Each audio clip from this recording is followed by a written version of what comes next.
You and David do both. And I've talked to Rob. You do have the disk space for this, right? Oh, you It did? is going straight to that. Okay. Okay, I think I might have scheduled Is sent there you like a a ton of text. space on there? It's going to come Oh, to yeah. you at It's about like- that's like a 1:30, so terabyte. just ignore it. Okay.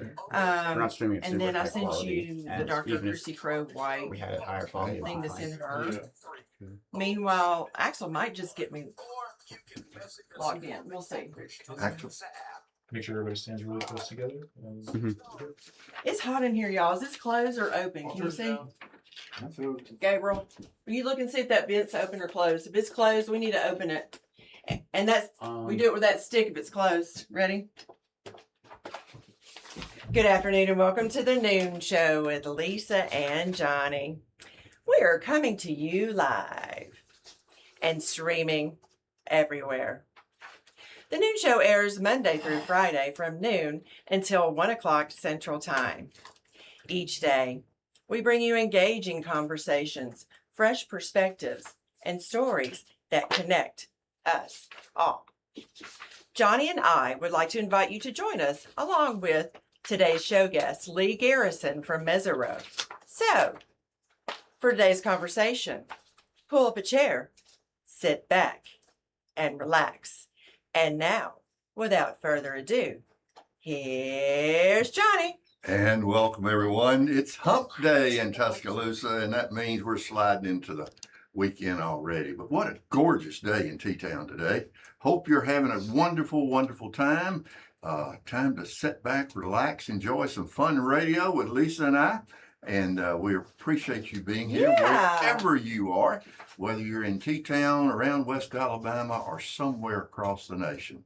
We do Absolutely. appreciate you taking your time to come and visit with our family right here at the Noon Show. Don't we though? Oh, we do. And we were out calling on folks yesterday. And Isn't I always just, that fun? it is fun, and people are so kind, and we get such wonderful response. So thank you for Yes, inviting thank you. inviting us into your businesses and visiting with us. We've got lots of good friends because of your hospitality. So just a wonderful place to live and work and play and have a good time.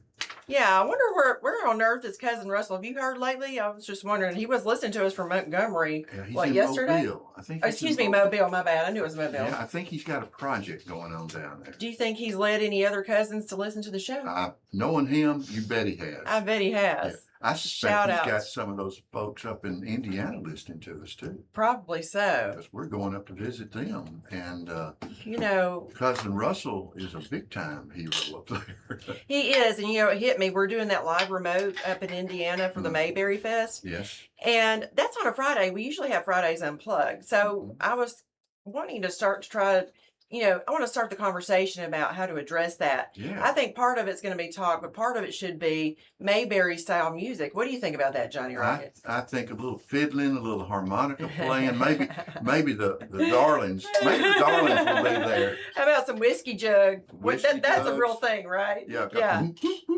However that works. Banjo, something like, I don't know. We'll I have don't to know. talk to Little Fat Mayor about that. Little Fat Mayor. Yeah, I don't have my calendar right in front of me, but that's coming up very soon. What, like the second Friday Friday, of June? June the 12th, I believe. I think that is correct. think it Yeah. But we got some cool things coming up in Tuscaloosa, We do. right? Absolutely. Yeah. So don't forget Live at the Plaza on Friday nights. Every Friday night from 6 to 9. Isn't that right, Johnny Rocket? That's right. And they've got such a wonderful lineup. They have two great bands every Friday night. So I tell you what, there's something for everybody.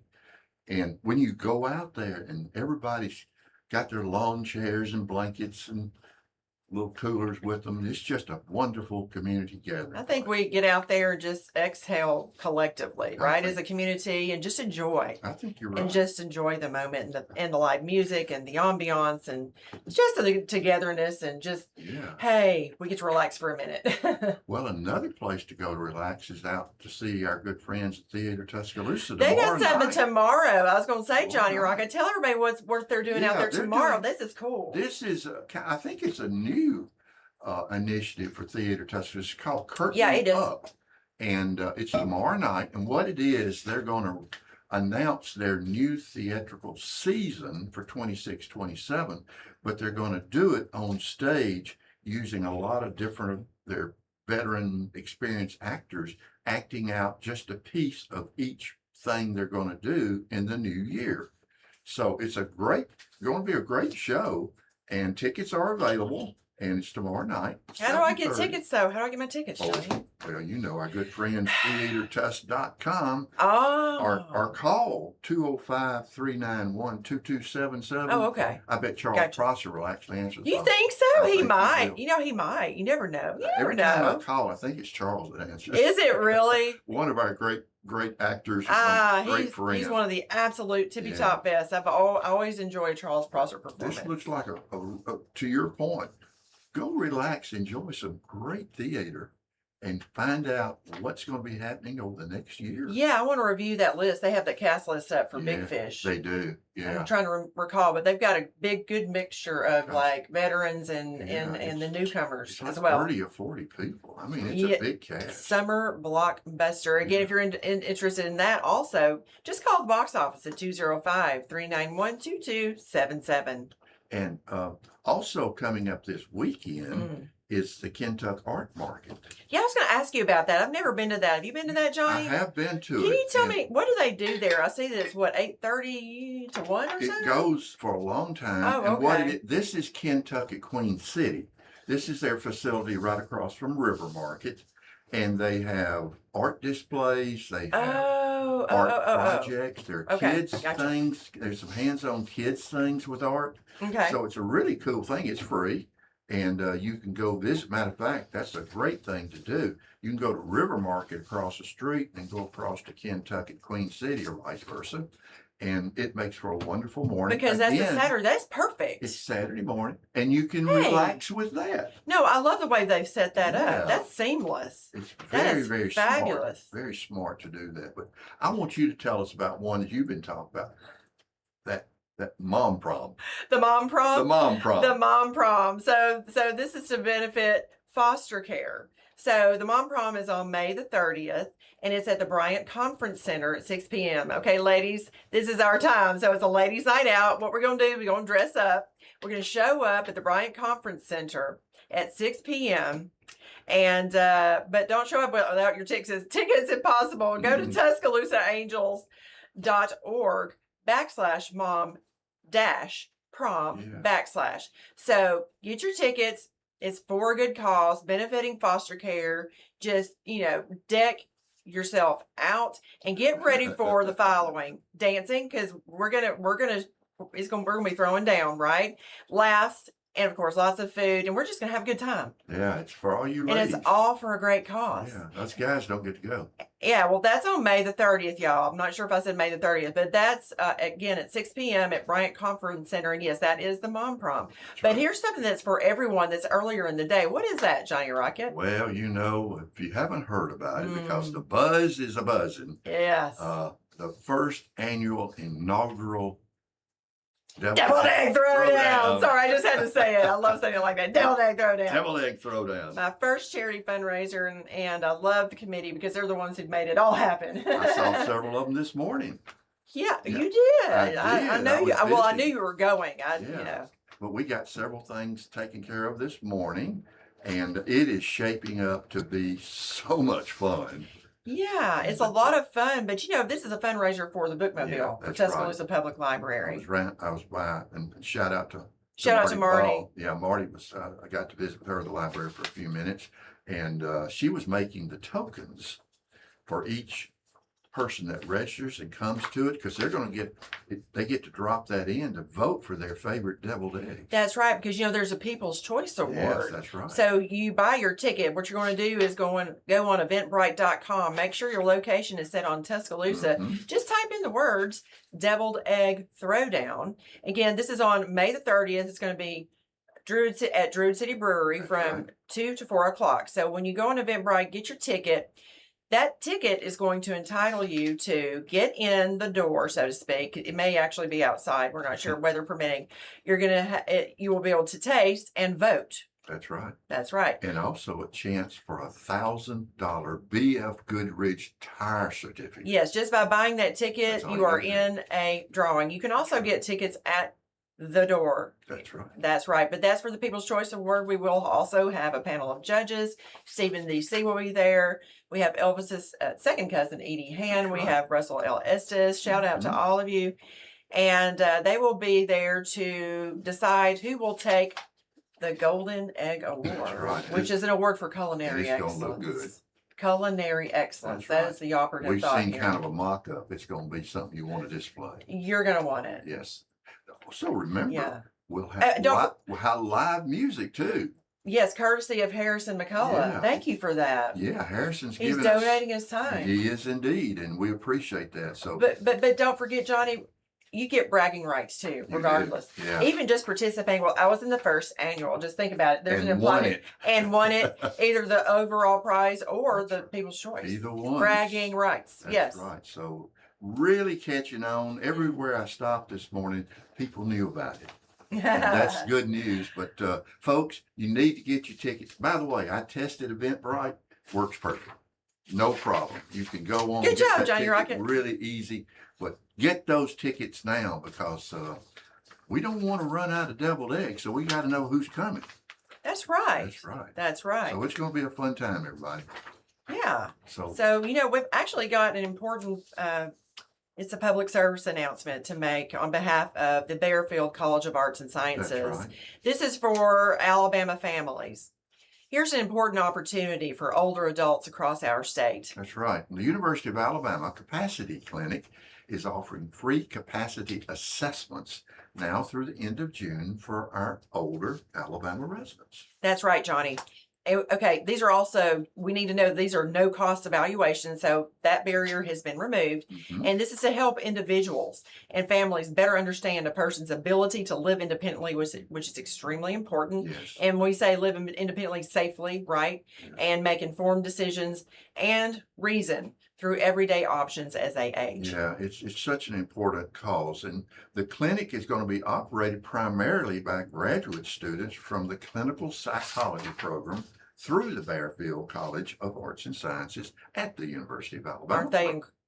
They are incredible and roll tide. Absolutely. Yes. So whether you're planning ahead for yourself or you could be helping care for a loved one, this assessment can provide valuable insight and, most importantly, peace of mind. That's right. So take advantage of this because appointments are available for a limited time, so don't wait. To learn more or schedule an assessment, visit psychologyclinic.ua.edu. That's psychologyclinic.ua.edu. A community service message from the Noon Show and the Bearfield College of Arts and Sciences at the University of Alabama. Roll Tide. Roll Tide and roll research. There you Woo! go. I almost missed There my you cue. Okay. So, all right. We are also excited, y'all, to celebrate Hudson Pool's 41 wonderful years in business with a big anniversary sale. And y'all, that's happening right now, and it's all the way through May the 30th. That's exactly right. Right now, you can save up to 60% off fine jewelry and gifts throughout the store. It's the perfect time to be shopping for graduations are going on, anniversaries, birthdays, and all those special occasions. And just because. That's true, but my comment would be it's always the perfect time to shop at Hudson Pool. Mhm. But and here's why, because Hudson Pool has a beautiful selection of fine jewelry, sparkling diamonds, watches, and unique gifts for every budget. And hear me out. I want you to hear me say this, for every, and I mean every budget. That's right. And after more than 4 decades serving this community, Hudson Pool is proud to continue to be the most Yes. trusted name in fine jewelry and personal service. But don't wait. Don't wait too long, y'all. You're going to want to shop early for the best selection during this anniversary sale. That's exactly right. So visit our good friends at Hudson Pool at 1111 Greensboro Avenue in beautiful downtown T-Town. Celebrate life's special moments with something unforgettable. That's right. Go see our friends today at Hudson Pool. Yes, and tell them that Lisa and Johnny sent you.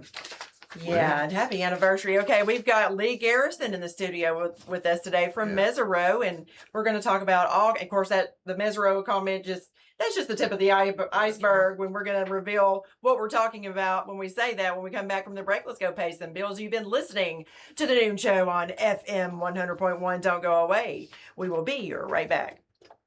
Okay.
And welcome Hey. back to Fun Radio, Oh, right here on yeah. the Noon Show, FM Welcome. 100.1.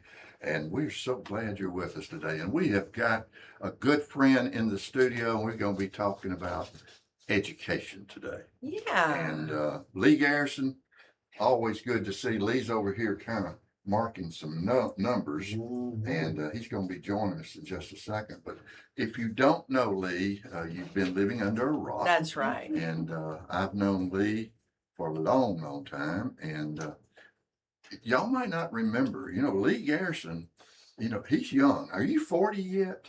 He's just shaking his head. But, Hey, I don't know if he wants to tell his age. And you know what? I don't blame him. If y'all remember, Lee was elected. No way, Lee. That is not possible. 51. Hard to believe. Oh my God. Lee was elected at 22 when he was a University of Alabama student to the Tuscaloosa City Council. And I've known, of course, I knew his dad for a long, long time. And Lee has been a leader in this community. He's been chairman of the school board. He was on the city council for what, 4 terms, 3 terms? 4. 4 terms. 4. And just a little side note. I What's that? always thought when you go down to Tuscaloosa's fantastic Riverwalk in that whole area, That's right. I point to Lee Garrison. I really do. Lee He made made it that. happen. He had passion, and he made that a purpose. That's right. And he was a bulldog and never let up. And that's the reason Tenacious. we're enjoying that beautiful riverfront Yes, thank you for that, Lee. district and the Riverwalk. So I have a great admiration for Lee. I appreciate him so very much. Glad to be able to call him friend. But what we're going to be talking about today, Miss Sunshine, Okay. is Lee has once again been showing his leadership. And through the Chamber of Commerce of West Alabama, he has been leading an initiative called the Commissions on Excellence in Education. Oh. And we're going to let Lee talk about that. So Lee, come on over to the mic. And you don't need all those notes, my friend. You know this stuff backwards and forwards. That's So, right. Lee, welcome. We're glad to have you with us. Good to be here. Yeah, I appreciate y'all having me here, Johnny. We started talking about the EEC's Education Excellence Commissions at the Chamber of Commerce, West Alabama Chamber of Commerce, starting last year. In 2025, when Carl Jamison was elected chair Right. of the Chamber of Commerce, Right. he selected me as his vice chair for public policy and advocacy. I think that's what the name I of the think title that's is. right. Yeah. And, he sat me down and said, there's only so much you can get done in a year. If you try to do 15 things, you're not going to do anything really well. You're just going to spin your wheels pretty much. Yeah. That's right. So he said, I really want to focus on education. I really want to do a deep dive into education. If you could go out into the community and reach out to both school systems along with members of the community and recruit them, that would be great. And we'll set up one for the city system and one for the county system. And then we will get some folks to help facilitate these meetings. We'll bring in PARCA, which is a non-biased organization in the state of Alabama, the Public Affairs Research Council of Alabama. We also brought in Matrix, which is, a lot of people know Joe Perkins and Madeline. Joe Perkins has been around a long, long time. Just recently won an award of his work with what he did for education this past year, and with the chamber, of course, with a lot of the research that he did along with PARCA. So I want to thank them. And then John Saxon, who a lot of people may or may not know, used to work at the White House. He's an attorney in Birmingham. He agreed to be our moderator. So we got rolling. We recruited close to 70 individuals, whether it was the superintendent of each school system, the chief financial officer, school board members, county commission, city council, mayors, pastoral community, property owners, parents of students, teachers, principals, basically everybody that has a vested interest All the in stakeholders. education. Yeah, all the stakeholders. So ultimately, we had multiple meetings throughout the year. We had subcommittees that would meet in addition to the bigger meetings that would really get down into the nitty-gritty of looking at the data that PARCA produced, looking at some of the polling that Joe and Madeline produced. And what was really interesting about these reports, and I want to let the public know that they can go to westalabamachamber.com and they can pull these 3 reports. We did one on the city system, we did one on the county system, and we did one on career technical education. Matter of fact, the one on career technical education has been shared with the state workforce development, Greg Reed, the State Department, and actually is starting, that document right there is being sent around the state of Alabama to help other communities figure out how to improve their workforce development, their career technical education. You don't do anything small, do you, Lee? How would we? So Well, you're turning this into I a thought statewide initiative. I mean, yeah, and it's Love turning it. into that. And I think these 2 reports that we've got, each on the city and the county, with the data that we pulled out, which again, hard data from PARCA. There's no Republican, there's no Democrat, there's no independent. They Real are quick, what does PARCA stand for again? I know you said it was. Public Affairs Research Council of Alabama, and they Okay. have their own website as well. Yeah, they're Gotcha. the premier public policy research group, not only Okay. in Alabama, but probably one of the best in the nation. They're just absolutely phenomenal. There's no question about it, and they did an amazing job, helping us set the table. They were the first group that came and spoke with the EECs last year to kind of set the table, say, here's where your systems stand relative to funding. Here's where your systems stand relative to graduation rate. Here's where your system stands at 3rd grade reading. Here's where you stand with, workforce development, career tech, etc. So it set the table with facts, because we didn't want to deal with a lot of innuendo and rumors. And what was very interesting out of all these documents, and again, you can get them on the Chamber's website, is what perception was in the community when Joe went out there and Madeline and Matrix, their company, went out there and polled individuals in the county system, and they polled individuals in the city system, is what they found as far as how much funding we were providing per pupil, what was 3rd grade reading levels, what was absenteeism. I'm just going to give you 3 because I've always been told use things in groups of threes because people can remember that. So I'm going to try to do this throughout this conversation so that it can stick home. But what the perception was not reality. Oh, And a lot of it was way far off. So I'll Yeah. give you one example of that. Oh, goodness. So just looking, and I'll take the city system for instance. Do we need to brace ourselves, Lee? Yeah, you probably need to brace All right, yourself. well, I'm going to buckle up over So, here. Oh, my For the gosh. city system, the public perception is that between all federal, state, local, and other resources, we were spending $5,804 per student a year to educate a child or a young adult in our system. The actual reality in the city system, again, this is federal, state, local, all the buckets of money that we use, was $13,116. We are actually spending almost 3 times the amount what the public thinks that we are spending. yeah. So in the county system, which we all know is at the state minimum as far as local funding, the public perception was we were spending is amazing. $5,804, almost the Almost as exact exact as amount. the city. Right. And they were right. asking different voters, different That's people. crazy.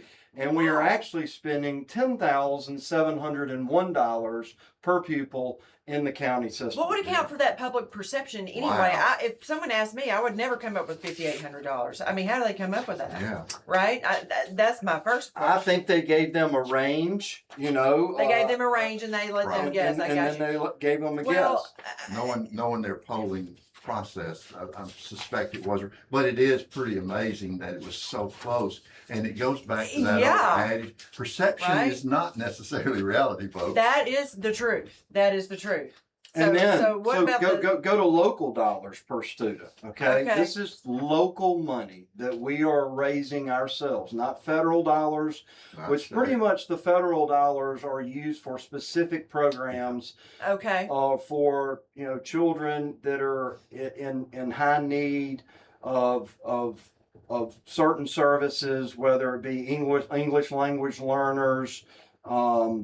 We also have a lot of students within both systems that need lunch money. That So- makes a lot of sense because constitutionally, the individual states run and fund the schools, right? So they probably had to justify special programs to the feds. Is that what you're saying, Lee? Yeah, well, I'm just saying the federal Maybe if the I'm federal wrong, buckets yeah. of money, really, we don't have any control over.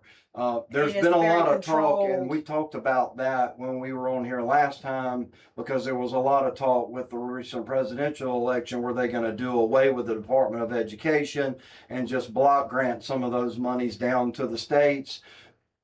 That has not happened yet. No, it hasn't. But the bottom line is what we learned through PARCA and a lot of their knowledge is that whether that happens or not, the federal funds that are being used for specific Very services. specific services. And they're Okay. usually for, to children know. That's that what I are was in a wanting to know, yeah. socioeconomic situation that is not, one that is something that we want. And That's very this is enlightening, Lee. really good stuff.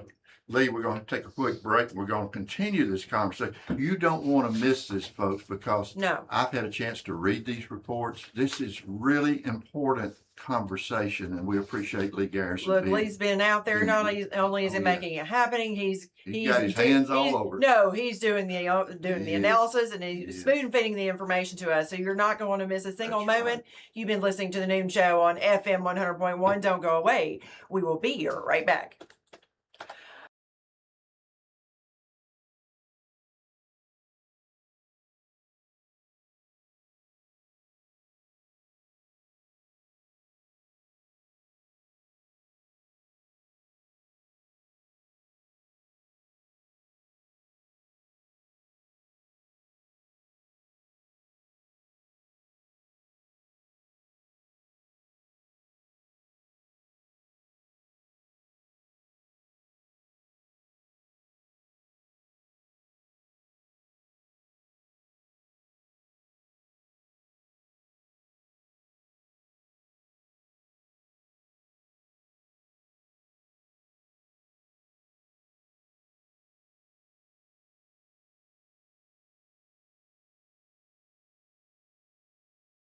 at 17, and then Welcome And back. welcome back.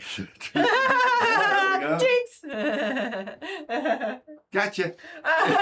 Anyway, but thank you so much for joining us right here on FM 100.1 today for fun radio, hopefully very Informative radio, y'all. because that's what we like to do around here. And We do. we've got Lee Garrison with us, and we're going to get back to this conversation because it's really, really important. It is important, and I'm dying for Lee to spill more of the tea on this incredibly important initiative. But I wanted to talk to you about something really quickly. You know, Johnny, most people don't stay with the same bank for 20 years. Well, you know, that's true, but Bryant Bank's not just any bank.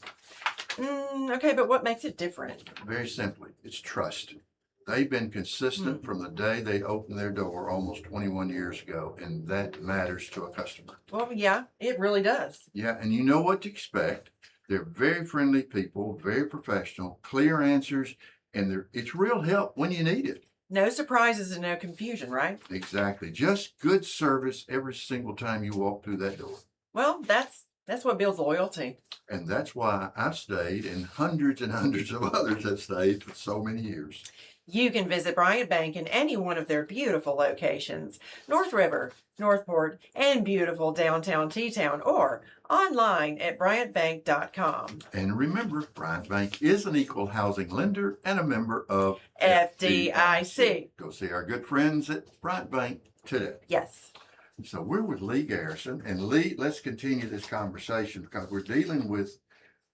we've been dealing with perceptions, and we've been dealing with challenges, but through the commissions on excellence in education, we're now dealing with real facts, information that we now can use. No question about it. I'm going to stick on funding just for a little Okay. bit, and then we're going to change over to some academic and a few other things that I think are important to the public to know.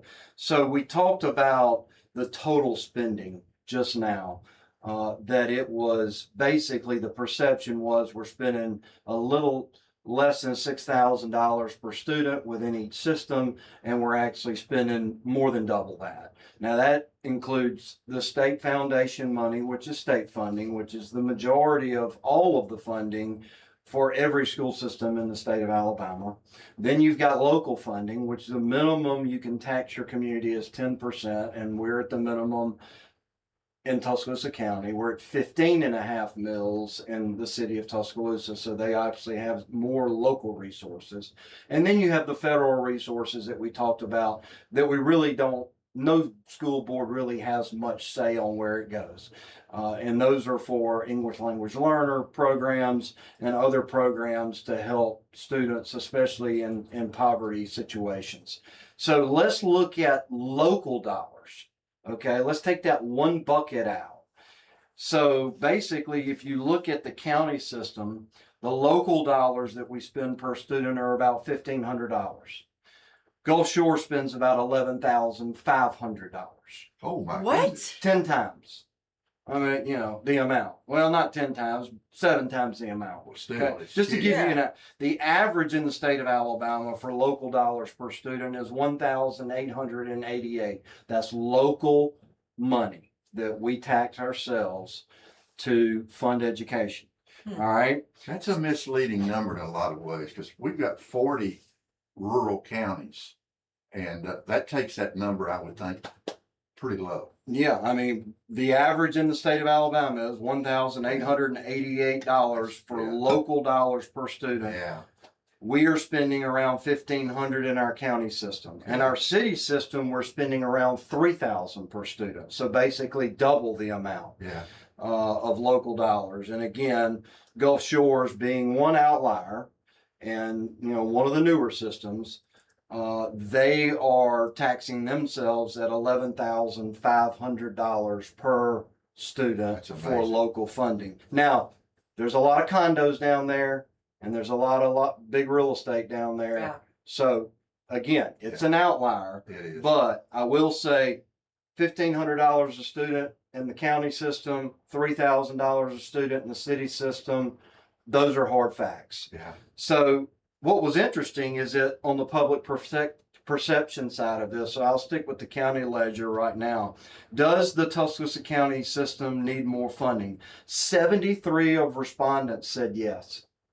Okay, that wasn't the outcome of the referendum, right? No. 14% said no, 12% said undecided. The other caveat was if the county system needs more funding, how should it be spent? 33% on teachers, 18% on smaller classes, 16% on career technical. And then reality, would you be willing to pay more taxes to fund TCSS? 41% said yes, 25% it depends. So that's a total of 66% saying they're willing to listen. And then 33, a third, said no. So what does that tell you about the county system? Maybe we have some things we need to work on, and that's on the communication side. Yeah. And that's one of the things that came out of this, that Mr. Perkins and Parka and others said, we have several pieces of communication that we need to get out there to our parents and to the general public and the business community, because the perception versus the reality in a lot of this study is polar opposites. Yeah, it is. And so we've got to figure out a way to bridge it. Now with the city system, to go through that, public perception. Does the Tuscaloosa City School System need more funding? 70% said yes, which was a little bit higher, actually a little bit lower than the county one, but they're receiving more money, as we know. Yeah. 19% said no, 11 undecided. If TCS gets more money, how should it be spent? 34% on teacher salaries, 30% on smaller classes, 9% on CTE, which is career technical education. Very similar to the answers in the county. And then reality, would you be willing to pay more? Again, a failed referendum a year or two ago on the city system as well. Would you be willing to pay more? 48% said yes, which was a little bit higher number than the county. 35% said no, which was a little bit higher no, because they are paying a little bit more. And then 16 are undecided. So 48 plus 16, you're at 64 basically on both. Basically, you've got 2/3 of the community saying, we're willing to listen, but you've got to present facts and a plan, and let's go from there. So, you know, those are facts. And so that was a very interesting information that we came across. That was just the funding level. If you go to some of the more important things, I think there were shared subcommittee findings on early childhood literacy, middle school performance, absenteeism came almost to the top. It was one of the biggest challenges that we have in both systems. Wow. Absenteeism. And I'm not going to get into the details of how many days are missed, you know, in each grade, but we do have those crosstabs. But that is, if you're not in class You're not going to learn. and Yeah, you don't you're not have gonna parents learn that it. are That's getting up true, and yeah. taking you to school, you know, you're not going to move forward. That child's going to have a hard time. And we see a direct correlation with that with socioeconomics. And so we've got to do a better job of figuring out how do we fix that. Middle school performance, we all know middle school is a tough age. That was a shared committee finding between both systems, along with you know, again, student support and absenteeism. We talked about academic outcomes, teacher workforce, facilities, things of that nature. One of the things that really came to the top of the county report, as you probably saw, Johnny, was the fact that there are 35 schools in the county, and the average age of those schools is 38 years old. Yeah. I mean, it's We've got multiples that are 50 plus years That's old. right. We've got a huge challenge there. There's no doubt about it. And, you know, Lee, I really commend you and the team and the chamber for taking this on, because you're hitting the nail on the head. The community, they just want to know. They want to know the facts. They don't want to listen to a bunch of rumors like you mentioned earlier. So in terms of, I don't know how to ask this properly, but in terms of trying to begin to implement some of the recommendations, to craft some strategies around this report, which any of us that know who was involved, and Parker and those kind of folks, we've got great confidence in that. So where do we go next? How do we begin to craft strategies? For example, the communication issue sounds like it's at the core. Mm-hmm. There's a definite, clear break in perception and reality. Mm-hmm. And I didn't go through a lot of the third grade reading levels. We're doing a lot better and a lot of our academic markers as far as third grade reading level than the public thinks. We are the leader in the state of Alabama, as you know, with Donnie Jones and things that you started back with him that he has just done nothing but enhance. We are the leader in the state of Alabama when it comes to career technical education and workforce development. Mm-hmm. One of the things that are the challenges behind career technical education and workforce development is that, let's back up. Everybody's not meant to go to college. If you start looking at some of the statistics recently about college graduates, they're having a hard time finding jobs. I'm not on this big AI kick that, AI is taking all the college graduate jobs, or they're taking all of the new jobs that for folks that aren't going to college. But if you know how to weld, if you know how to use your mind and your hands, whether it be cosmetology, welding, any of the workforce Amen. opportunities that we have out Amen. there, you can come straight out of high school, get an internship with a Maccabee or something, and make $100,000 plus. Okay, so one of the challenges that we see in career technical education is finding, and Gary Phillips is someone you need to bring on here because he was kind of one of the leaders in this report, and he's passionate about it. He is. Electricians, I could go on and on, plumbing, things of that nature. Those are good paying jobs.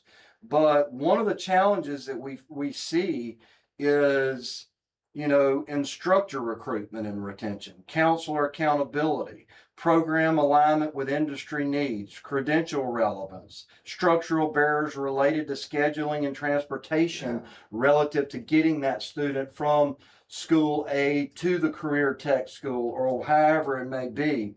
So, we've got some challenges within our own community, but what this report lays out on career technical education, again, there are 3 reports on the website. One deals with career technical education, workforce development, whatever you want to call it. One deals with the county system, from academics to the financial structure to absenteeism to other things. So if you want to really know what's going on within our school systems, and where we're trying to go, what's the low-hanging fruit? You asked that question, and that's the question that we met about yesterday with Kyle South and Barkley and a few others. Hayward Gould is our new chair of the chamber, and he wants to continue this work. We don't want these 3 reports sitting on a shelf. Amen. And 3 years from now, we're going, okay, we did all this work. What are we going to do next? Exactly. We got to pick the low-hanging fruit. We got to stay on it. We got to keep the EECs as part of the fabric of the chamber, and we got to continue to push forward on some of these major topics. Amen. Amen. Lee. Strategy And, developing time, right? When you start talking about skilled trades, you're lighting up our fire over here. Yeah, that's Lisa and I right. both have been trying to foster that conversation because the skilled trades, AI is not going to take over those. Matter of fact, you can't Right. build a new manufacturing plant without skilled trades. That's right. So- There's no question. And Well, just I one mean- other thing, we do have Mike Daria for one more year, which everybody Thank was. goodness.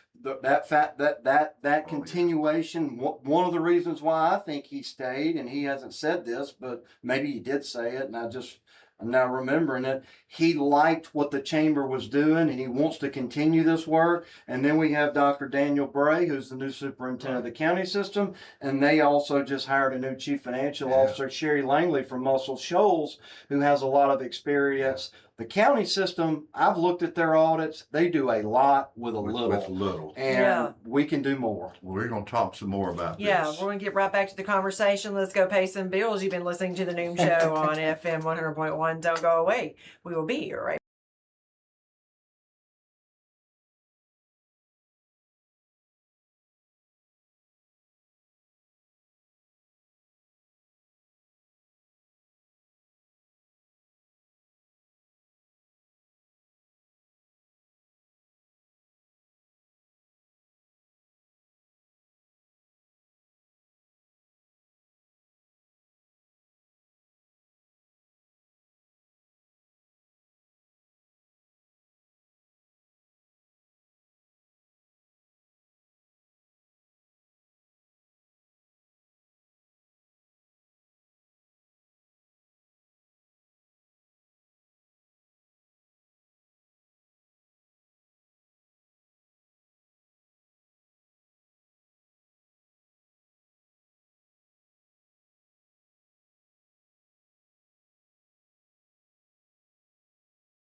And welcome back to the Noon Show right here on FM 100.1. It's fun.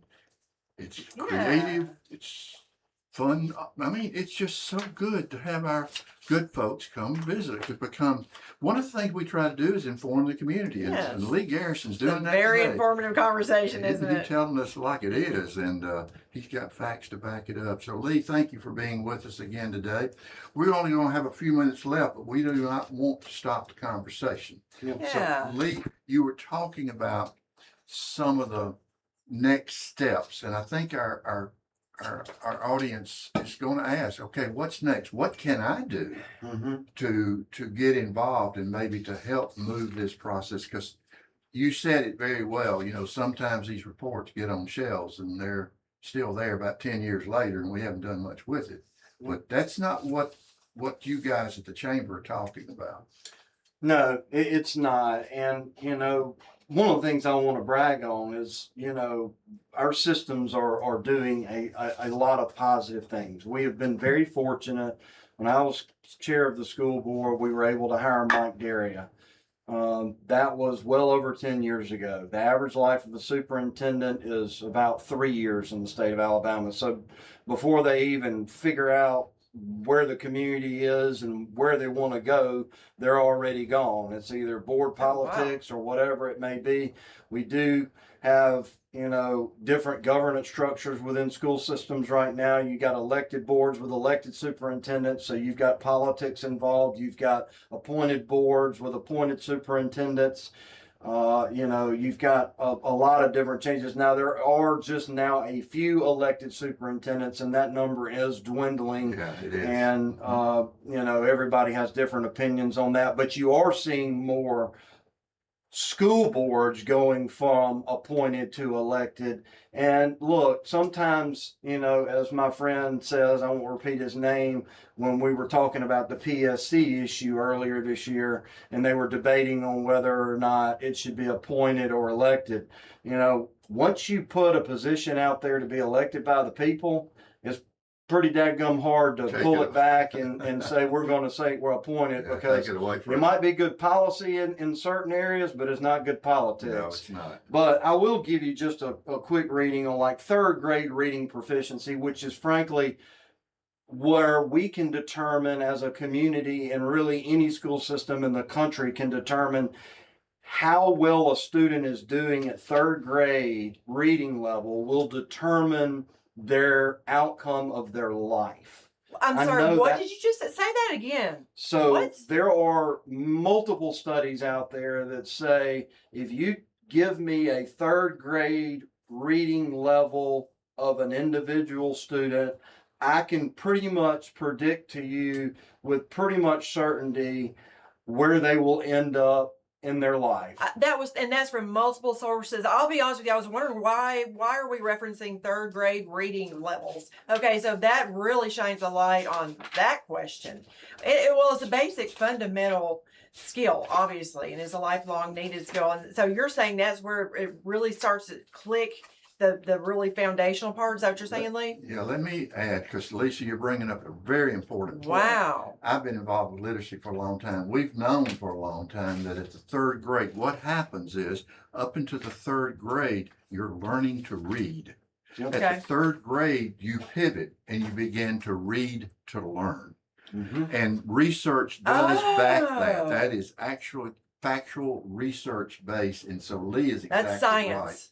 Lee, we're not going to have a lot of time to talk, but one of the things I want you to tell the audience, what can parents be doing? What can our educators, what can the business community be doing right now? Now that we have somewhat of a roadmap, how can they get involved? How can they help what you guys at the chamber are strategically trying to make happen?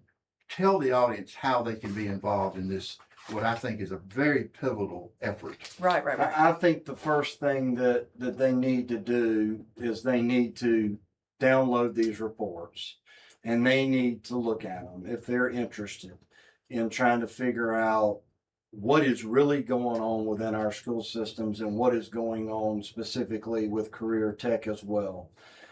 I want to leave them with some good news as well. The public perception in this polling was that 57% of third graders in the county system were reading proficiently. The actual number was 88%. Wow, big difference. That's Big awesome. difference, Yeah, and which is a big turn. And I think pre-K and some other things that we're doing is helping with that. let's Okay. And applaud. Johnny was Turning exactly that right. ship around.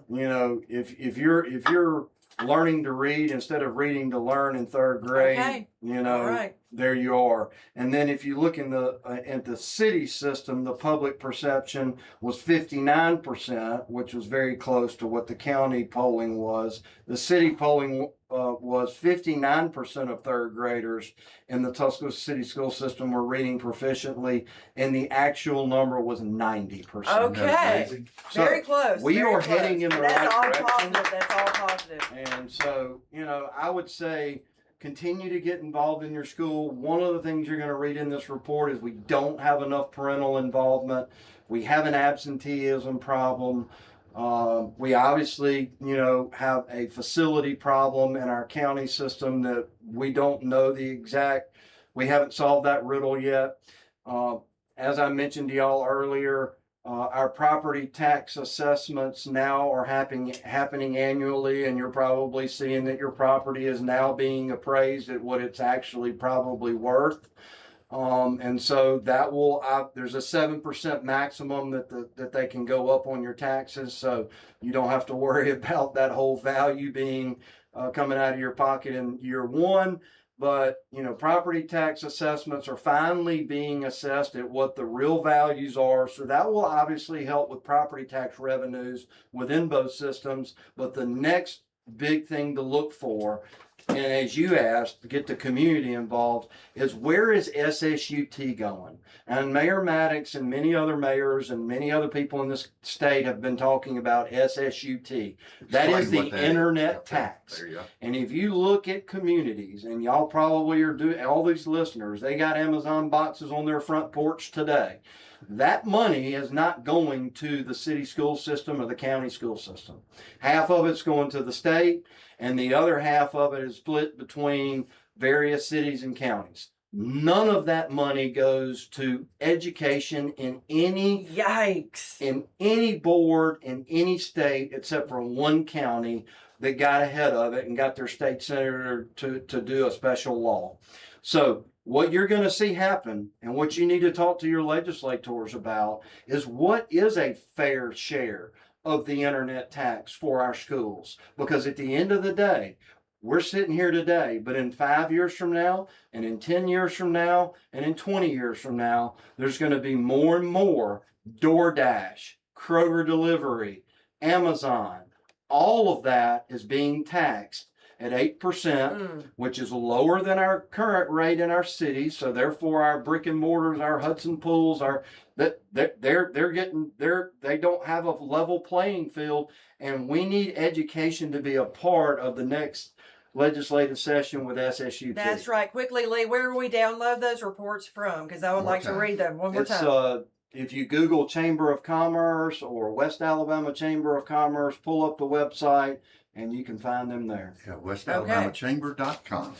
All right. And wow, this has been very informative. Don't you appreciate his I passion? really do. Man, Lee, we just absolutely are grateful for you. You've been an exceptional leader for a long time. Is it just me, or is it SSUT seem like a no-brainer? Like we should really. It does seem like a no-brainer, but the our cities children and need counties it. can't seem to get get on the same page. And A lot of lobbying on each side. But it's going to take but maybe we ought to follow Morgan County and do something locally. Well, just like anything else, I'm sure there's a lot of politics. So. Oh yeah, you got that right. Yeah, that's right. Okay, all right. We got to close this show out today. It's been absolutely fabulous. Thank you to our guest, Lee Garrison, and don't forget he's also associated with this company called Mesero, right? Yes, he is.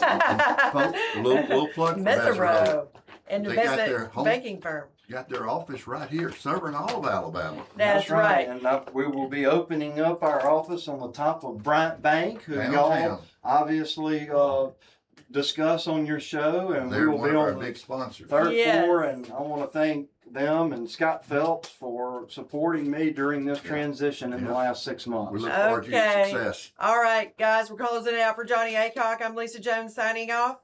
Have a splendiferous rest of your day and see you on the radio.